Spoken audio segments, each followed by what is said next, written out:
Well folks, it's a beautiful sunny day, and nothing says beautiful sunny day like tearing a police paddy wagon apart to refit all the good stuff. So here it is. Some of you might recall from various YouTube posts and Facebook things that this is a 2008 Holden Rodeo RA with the Prisoner Transport Pod on the back, made by Varley. I acquired this pod probably a decade ago.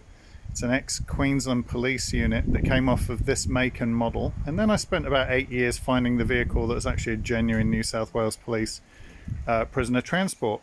So they came together. So the pod has been on the back of the vehicle for about 2 years now, and we've never had the time, for obvious reasons, to put it all together. That has changed because my erstwhile and trusty qualified auto electrician has decided that the Central Coast is lovely. It is a sunny day, and doing stuff on the weekend on his first free day involves fitting out a police paddy wagon, for which I'm eternally grateful. So with no further ado, we'll give you a quick tour of the vehicle. That's the bit you don't want to be in, currently filled with bits and pieces for other customers. Oh, we're just testing the lights for the first time, and they work. Go on, give us another flash. Nice. That's the first time I've ever seen those come on. So that's one side. Yep, both sides working. Fantastic. So we have that. Then on the back, you'll see the 4 pieces of wire hanging out. Those are for the Code 3 LED-X modules. Obviously a pair of blues and a pair of reds. Oh, and the fan's working too. Very nice. First time I've heard that since owning the pod. That space wasn't used by Queensland Police, but it is used by New South Wales Police for the DNR Road Alert message board. So we'll be fitting that. This particular vehicle will be a little bit of a hybrid because, as you can imagine, this just being a solid plastic object, no backup camera is not a good thing. So we're going to add a rear-facing camera, which is what Queensland Police had when they used this pod. And also down here, a reversing camera. So this pod came to me like this.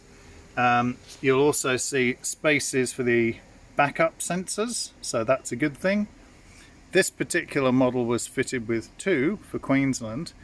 The New South Wales version has 4, so I have a brand new kit that's going to go in there. Took a while to track these down, but we finally found them.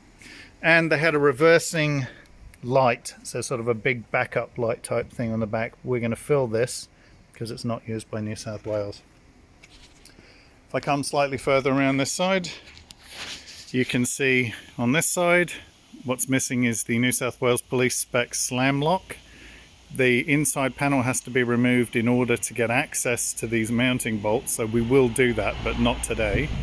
And then if we just take a look around the inside of the car, you can see various things that are in process. So radio, this is a prisoner transport for Rose Hill, so this is Metro UHF radio. The Series 1000 has a system lights and siren controller. The main harness that is just being tested right now for the fan that lives up there, which you can probably hear, and the lights. And then as we come around the vehicle, various other bits of equipment will get fit off. So up on the dash, you can probably see a couple of holes up there. That would be microphone hang-up clip. Obviously your offsiders map light. That part's made by Heller as well.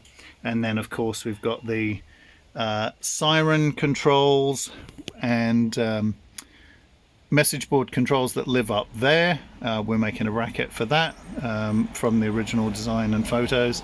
And then down here we had various pieces of communication. So the DNR message board PA sits just on the other side of the console. The fan and light controls for the pod in the back also mount just up in the front there. So various bits and pieces of work going on. Interesting to note some history as well. So why I always look for authentic vehicles. You can see that this, in fact, was a New South Wales Police vehicle, and we have the full history of this vehicle as well. This came with all the books, so what to do in case of an accident, what to do at a railway crossing, so on and so forth. This is the build number from Holden, This is in fact an Isuzu vehicle, but the build number is from Holden. And you can see vestiges of police wiring that live there. And this has been grafted on, which is the torch charger. So that's the wiring. You'd have two torches, rechargeable torches down the side there. And then you've got a Parker light that sits here. So this is your ignition sense that comes off the vehicle. There's various other connections. I'll do a much more in-depth video once we've actually got stuff fitted off and working inside the vehicle. Fire extinguisher just bolts right there, and that's an original. So Excel Guard was one, and we were lucky enough to score this one directly from Excel Guard, so very happy about that. And just a general cleanup in here. So as you know from my previous videos, the decommissioning process is usually pretty rough, so we're remedying all of the decommissioning woes and taking it back to a very nice place in life so she can enjoy a long and happy career back in full spec like she was when she was working at Rose Hill. Hope you like this video. Stay tuned for more, and I'll see you in the next one.